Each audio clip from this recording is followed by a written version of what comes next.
नमस्कार दोस्तों, आज आपका स्वागत है वीकली एनालिसिस में। ये हम लोग फरवरी 15 2025 के पहले वाले वीक का एनालिसिस कर रहे हैं। सो आपका स्वागत है इस वीकली एनालिसिस में। Disclaimer: I am just sharing my personal view on my own study as a trader. Everything I discuss is for education purpose only. Please consult your financial advisor before taking any decision. Trading in equity market involves risk. Sanjeev Kumar means me is not responsible for any loss or gain. Most of the people incurred losses in trading, hence don't take trade on the basis of this analysis. In last week, mostly FI giving mixed buying and selling, but majority is selling, especially in the cash market. There is only selling. DI continuously trying to buy, but FI is selling more than DI can buy. As a result, market is moving down. FII लगातार बेच रहे हैं cash market में और DI लगातार खरीदने की कोशिश कर रहे हैं, लेकिन मार्केट फिर भी नीचे जा रहा है। उसका कारण है कि DI खरीदने की कोशिश तो कर रहे हैं, लेकिन उतना खरीद नहीं पा रहे जितना FII बेच रहे हैं। अगर हम लास्ट वीक की बात करें, जो 10 फरवरी से 14 फरवरी 2025 का जो वीक है, उसमें FII ने 19,004.03 करोड़ का बेचा है और DI ने 18,745.02 करोड़ का खरीदा है। इसका मतलब लगभग 260 करोड़ मनी बाहर गया है इंडियन मार्केट से। अगर हम लोग उसके बाद USD और INR की वैल्यू का बात करें तो लगातार ये वैल्यू नीचे की तरफ ऊपर की तरफ जा रहा है, मीन्स USD का वैल्यू लगातार बढ़ रहा है। इन सब के बाद लेकिन अगर FII पैसा क्यों बाहर निकाल रहे हैं इंडियन मार्केट से, अगर उस पे हम ज़्यादा बात करें तो उनके कारणों का पता करें तो हमारे हिसाब से वो जो कारण है वो पहला है, अमेरिकन मार्केट में पॉजिटिव एटीट्यूड है और ट्रंप के आने के बाद स्पेशली बढ़ गया है।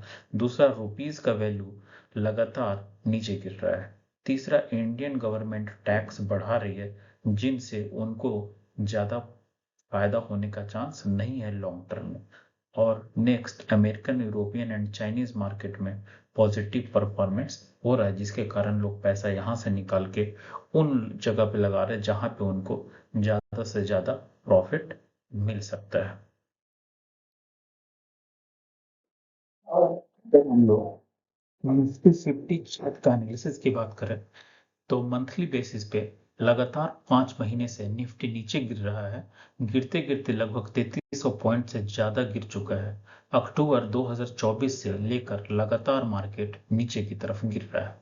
अगर हम लोग वीकली बेसिस पे बात करें तो हम लोग देख सकते हैं कि लास्ट 20 वीक्स में 11 वीक्स में ये रेड कैंडल से मार्केट नीचे गिरा है और रिलेटिवली छोटे कैंडल से 9 ग्रीन कैंडल बनाकर मार्केट थोड़ा होल्ड करने की कोशिश कर रहा है।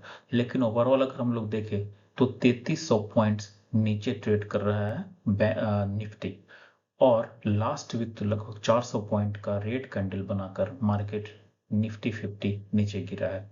अगर 25 फरवरी 25 फर्स्ट वीक में मार्केट ऊपर चढ़ने का कोशिश किया, लेकिन सेकेंड वीक में उससे ज्यादा नीचे गिर गया। अभी निफ्टी होल्ड करने का ट्राई कर रहा है लेकिन होल्ड नहीं कर पा रहा है। अगर डेली बेसिस पे बात करें तो हम देखेंगे कि निफ्टी 50 8 दिन से रेड कैंडल बना रहा है। इसका मतलब निफ्टी 50 बहुत वीक कंडीशन में है और आगे भी नीचे जाने का चांस बन रहा है। अगर हम बैंक निफ्टी के एनालिसिस की बात करें तो मंथली बेसिस पे almost similar to Nifty 50, Bank Nifty अक्टूबर से अब तक लगभग 5200 पॉइंट नीचे गिर चुका है। मंथली बेसिस पे देखें तो अक्टूबर 24 से अब तक मतलब फरवरी 25 तक बैंक निफ्टी 4 महीने नीचे गिरा है, केवल नवंबर 2024 को छोड़कर, जिस नवंबर माह में थोड़ा ऊपर होल्ड करने का ट्राई किया। अगर हम लोग वीकली बेसिस पे बात करें तो मार्केट बैंक निफ्टी 10 रेड और 10 ग्रीन कैंडल बनाए जरूर है, लेकिन फाइनल जो लेवल है वो नीचे की तरफ है। मींस बैंक निफ्टी 50,000 से 5,000 से ज्यादा पॉइंट से नीचे गिर चुका है और अभी और नीचे गिरने का चांस है, क्योंकि लगातार मार्केट कमजोर हो रहा है। अगर बैंक निफ्टी में हम लोग डेली बेसिस पे बात करें तो डेली बेसिस पे देखने पर लोएस्ट पोजीशन जनवरी 2025 के था, जो कि 47,870 के लगभग था, और बैंक निफ्टी 50,500 तक ऊपर भी आई बाद में, लेकिन वापस 49,000 के पास पहुंच गई है और नीचे की तरफ मूव कर रही है। इसका मतलब है कि बैंक निफ्टी लगातार होल्ड करने की कोशिश तो कर रही है, लेकिन लगातार नीचे गिर रही है, होल्ड नहीं कर पा रही है। अगर हम लोग सेक्टर चार्ट एनालिसिस की बात करें, मीन सेक्टर वाइज देखें कौन सा सेक्टर अप है, कौन सा सेक्टर डाउन है और कौन सा सेक्टर अच्छा करने का चांस है, तो मंथली बेसिस पे ये थोड़ा कंफ्यूजिंग है, इसलिए पता नहीं चल पा रहा है कि कौन सा सेक्टर पॉजिटिव है, कौन सा नेगेटिव है। मीन्स बहुत कम ही पॉजिटिव है, लेकिन अगर हम लोग वीकली बेसिस पे देखें तो थोड़ा क्लियर आइडिया मिल रहा है, जिसमें निफ्टी ऑटो एफएमसीजी में थोड़ा पॉजिटिव है और Nifty reality, media and PSC लगातार खराब होते जा रहे हैं। उसी तरह अगर हम लोग डेली बेसिस पे बात करें तो डेली बेसिस पे Nifty auto, IT and FMCG अच्छा परफॉर्म कर रहे हैं and Nifty PSC, reality and media बहुत खराब परफॉर्मेंस दे रही है। अगर हम लोग सारे इंडेक्स की बात करें, like Nifty 50, Nifty 200, Nifty 500, mid cap Nifty, small cap, वो सारे के सारे डाउन जा रहे हैं, सारे का सारे रेड है। और अगर हम लोग यूएसडी आईएनआर की बात करें तो अभी थोड़ा यूएसडी नीचे जा रहा है, लेकिन इसके पहले तक लगातार ऊपर जा रहा था। और इंडिया विक्स की बात करें तो वो अभी भी बढ़ रहा है, वोलेटिलिटी जो है वो मार्केट का बढ़ रहा है। अगर ऐसे कंडीशन में हम लोग बात करें कि कौन सा स्टॉक ले, कैसे हम स्टॉक्स को सिलेक्ट करें, तो हम दो मेथड चेक कर सकते हैं। जैसे अगर हम लोग मेथड 1 की बात करें तो हम उस सेक्टर पे फोकस कर सकते हैं जो अभी भी ऊपर जा रहा है या बहुत धीरे धीरे नीचे जा रहा है। उस सेक्टर में हम वो स्टॉक्स का लिस्ट बना सकते हैं जो अभी भी 52 वीक्स के हाई के आसपास है, और उसमें हम चेक करेंगे कि एफआईआई का इन्वेस्टमेंट या तो नहीं है या मिनिमम हो। इस तरीके से हम वो स्टॉक ढूंढ सकते हैं जो अच्छे होगी और कम प्राइस में मिल जाएगी।